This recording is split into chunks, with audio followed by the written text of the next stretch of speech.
Look down at your jeans. That specific shade of blue, the one that fades a little every wash, the one you never think about, the one that quietly sits on the hips of over 2 billion people on this planet right now, it has a body count. It has a paper trail.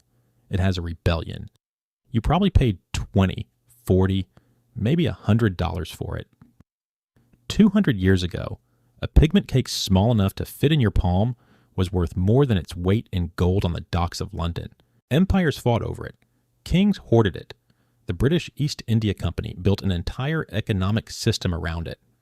And in a hot spring afternoon in 1859, thousands of farmers in the villages north of Calcutta looked at those same blue-tinged fields, looked at the debts chained to their families for generations, and said one word: no. That single word, refusal, became the seed of something none of them could have imagined. A method that would ripple forward almost 60 years, walk into a courtroom in Bihar, and end up on the shoulders of a small barefoot lawyer named Mohandas Gandhi, and from there into every civil rights movement of the 20th century. All of it, riding on a color. So here's the question that's going to stay open until the end of this video.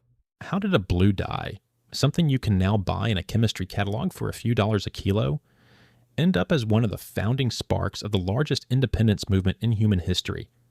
And why is nobody talking about it? Stay with me. Because once you see this, you can't unsee it. Most people, when they think of the colonial history of India, reach for tea, or spices, or maybe cotton.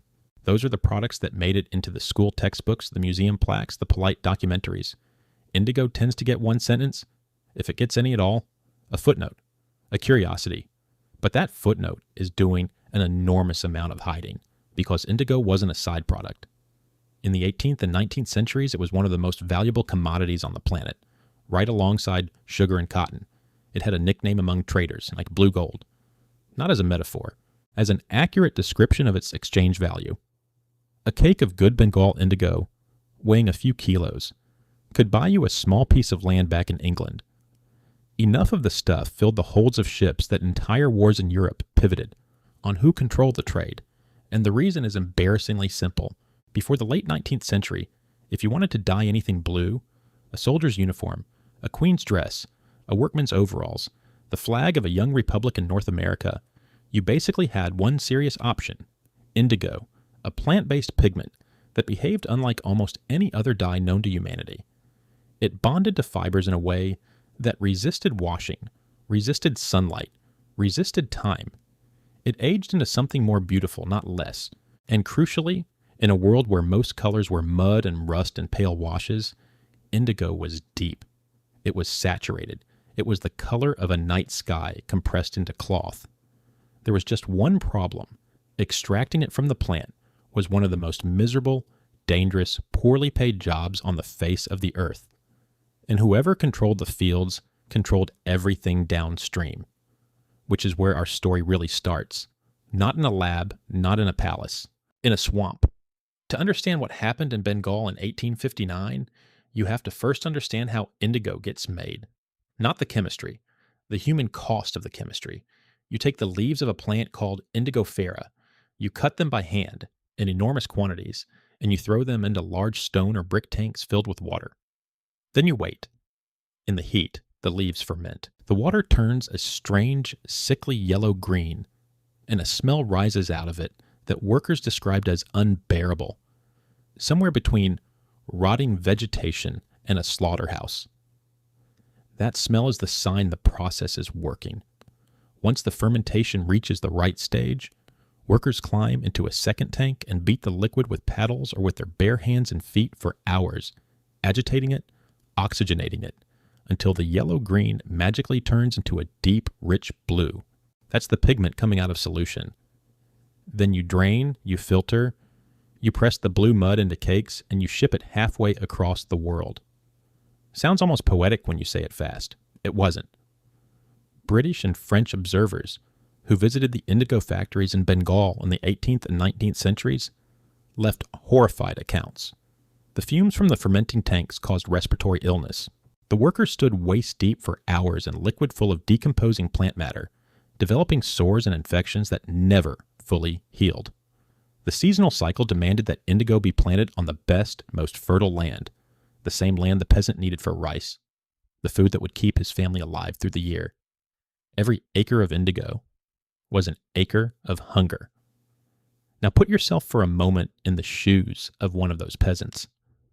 In Bengali, they were called ryots, a word that just means cultivator, farmer. You till a small piece of land your family has worked for generations. And one day a European planter shows up at your door with a piece of paper you cannot read and offers you what he calls a loan. Not much, just enough to get through the season. All you have to do is sign and plant indigo on part of your land instead of rice. Sounds reasonable. Sounds even generous. Here's what the paper actually said. You are now obligated to grow indigo on that land forever.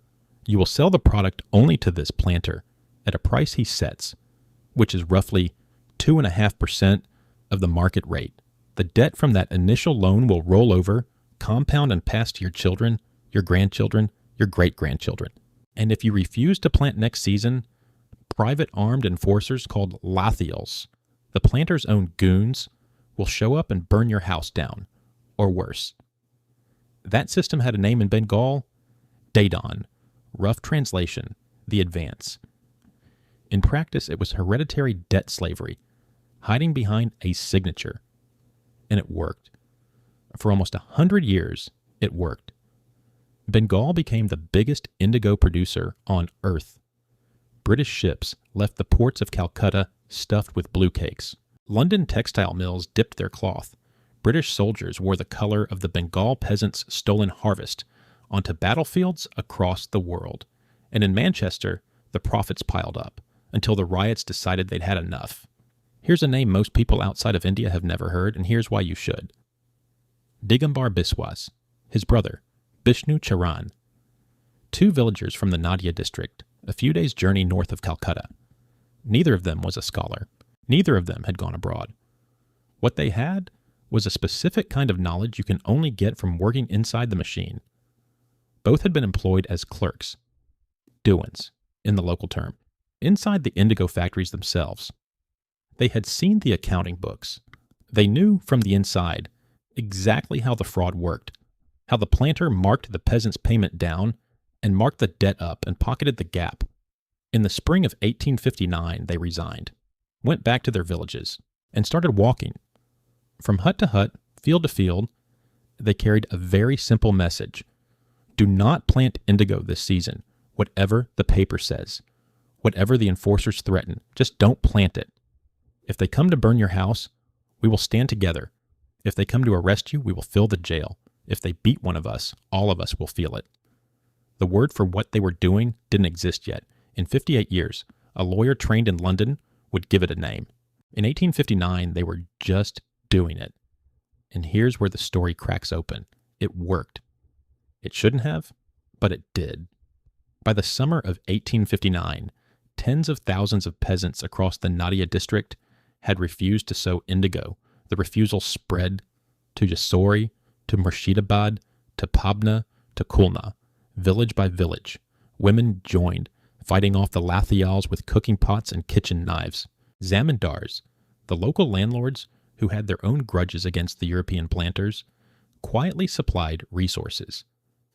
Indian journalists in Calcutta, writing for a newspaper called the Hindu Patriot, got the story out. And a Bengali playwright named Dinabandhu Mitra sat down and wrote a play called Neil Darpan, The Indigo Mirror, that dramatized what was happening in the factories. That play tore through educated Bengal like a fire. It was translated into English, published by an Anglican priest named James Long, who was then put on trial by the colonial authorities for the crime of publishing it. He was fined 1,000 rupees and jailed for a month. He served his time and refused to apologize. That's when you know a story has hit a nerve. When they're jailing the people who translate the play about it.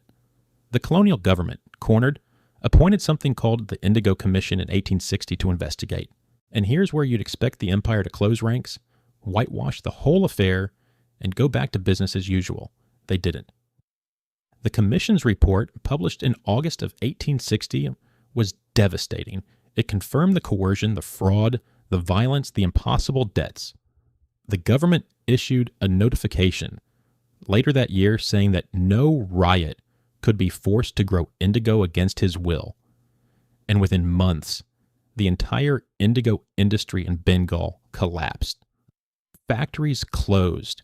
Planters fled. The blue mud stopped moving through the Calcutta docks. The peasants had won, with no guns, just refusal. Take that in for a second. In 1859, 60 years before Gandhi walks onto a train platform in South Africa, before anyone in the West has heard the word Satyagraha, a group of illiterate farmers in a swampy corner of Bengal figured out that if you refuse, collectively, publicly, without violence, an empire that runs on your compliance cannot function. Now, here's where the story could have ended. A footnote in a colonial report, a minor victory in a corner of the map, except indigo didn't die. It moved. The British planters, chased out of Bengal, drifted west and north into a district in northern Bihar called Champaran. Same crop, same forced cultivation, same debt trap, this time under a new name, the Tinkathia system, which required peasants to plant indigo on 3 out of every 20 parts of their land. The math is important. 3 parts out of 20 is 15%. 15% of the best soil, permanently locked into a crop they couldn't eat, at a price they couldn't refuse. For decades, the Bihari peasants suffered the same fate the Bengalis had: beatings, burnings, debt inherited across generations. And then something strange happened in Europe. In 1897, a German chemical company called BASF, with a research team building on the work of a chemist named Adolf von Baeyer, who would win the Nobel Prize in 1905 for it, launched the first industrial synthetic indigo, made from coal tar, in a factory in Ludwigshafen. Cheaper, cleaner, no plantations required. Within a decade, natural indigo collapsed as a global market. BASF and Hoechst captured almost the entire supply, and you'd think the Champaran peasants would finally be free. You'd be wrong, because the British planters, watching their profits evaporate, simply changed the contract. If you can't sell the indigo, they said, pay us the equivalent in cash, compensation for our lost markets. And so the Tinkathia system, which had always been ruinous, now became absurd. The peasants were paying rent for a crop they weren't even producing anymore. The debt got worse, not better.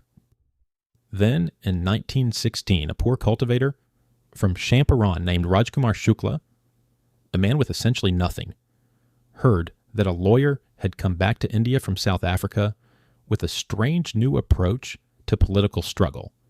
He tracked that lawyer down, met him at a Congress session in Lucknow, and he refused, physically refused, to leave the lawyer's side, followed him from meeting to meeting, told him, "You have to come to Champaran. You have to see it with your own eyes." That lawyer's name, of course, was Mohandas Karamchand Gandhi. Gandhi arrived in Champaran in April of 1917. The colonial authorities immediately issued an order under Section 144 telling him to leave. He refused. He was put on trial.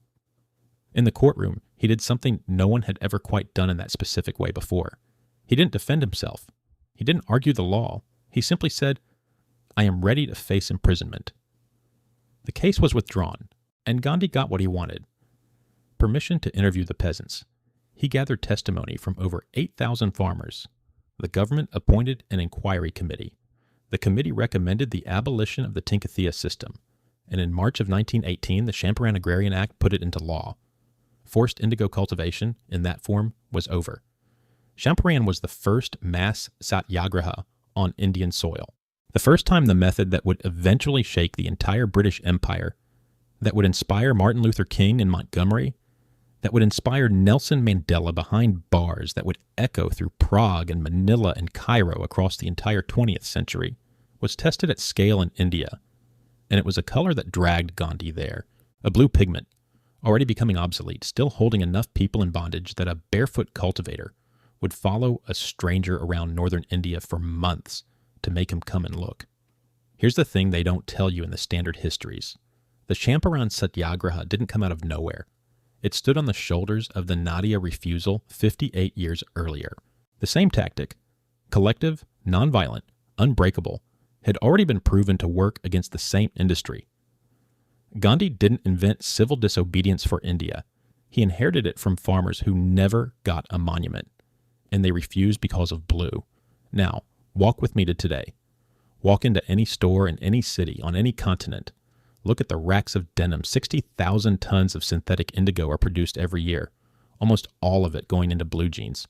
BASF still makes roughly 40% of the world's supply in the same industrial region where the process was first commercialized in 1897. The color that once required tens of thousands of workers standing in fermenting vats now falls out of a chemical reaction as a fine powder in a factory. The blue on your jeans has no direct blood on it. That's the good news. The chemistry that unshackled the world from natural indigo is the same chemistry that eventually unshackled it from a whole class of colonial plantation economies. Aniline dyes, coal tar, German industrial chemistry, a revolution nobody put on a poster. But the color itself carries a memory. Every time a pair of jeans fades from midnight to sky, over a few years of wearing, you are watching the visible ghost of a molecule that used to require an entire empire's worth of coercion to produce. Every stonewash, every distressed patch, every acid rinse, it's all just aesthetic play on top of the deepest, oldest, most political color in the world. There's one more thing to sit with. When Ambedkar, decades after Champaran, chose a color for the movement for the rights of India's most oppressed communities, he chose blue, deliberately. The blue of the sky, non-discriminatory, universal, above caste. When people say blue is the color of freedom in the Indian context, they're not being poetic, they're being historically precise. It's the color that was extracted from the peasant's soil, refused by the peasant's hand, redeemed by the peasant's grandchildren. So here's your action, and it's smaller than you might expect. The next time you pull on a pair of jeans, take 1 extra second. Not to feel guilty. The guilt would be misplaced. The workers are gone. The plantations are gone. The blood in this particular color has, mercifully, dried. Take that second to remember instead. Remember that this exact shade of blue was once so valuable it could buy a house, and so cruel it needed an army to enforce it, and so important that ordinary people risked their lives to say no to it. Remember that the method they invented to resist it changed the world, because that's the real thing you own when you buy denim, not just cloth, not just color. You own a small piece of the oldest continuous story of human refusal. Look down at your jeans one more time. That shade of blue was more valuable than gold. It was defended by whips and burned houses. It was rejected by farmers who couldn't read the paper that enslaved them. It survived a chemical revolution. It walked into a courtroom in Bihar on the shoulders of a small lawyer, and from there it walked into every peaceful protest of the 20th century. The strangest, most quietly powerful color in the world sits on your legs right now, and almost nobody knows what it means. Now you do. You just joined the small club of people who see the blue for what it actually is, not a fashion, a memory, a verdict, a refusal that never fully ends. The next video, we're going to follow one of those threads. Because if you thought indigo was the most politically loaded pigment in history, wait until you hear what the color red was hiding. Look down, then look up. Keep noticing. That's how history stops being a museum and starts being something you can wear.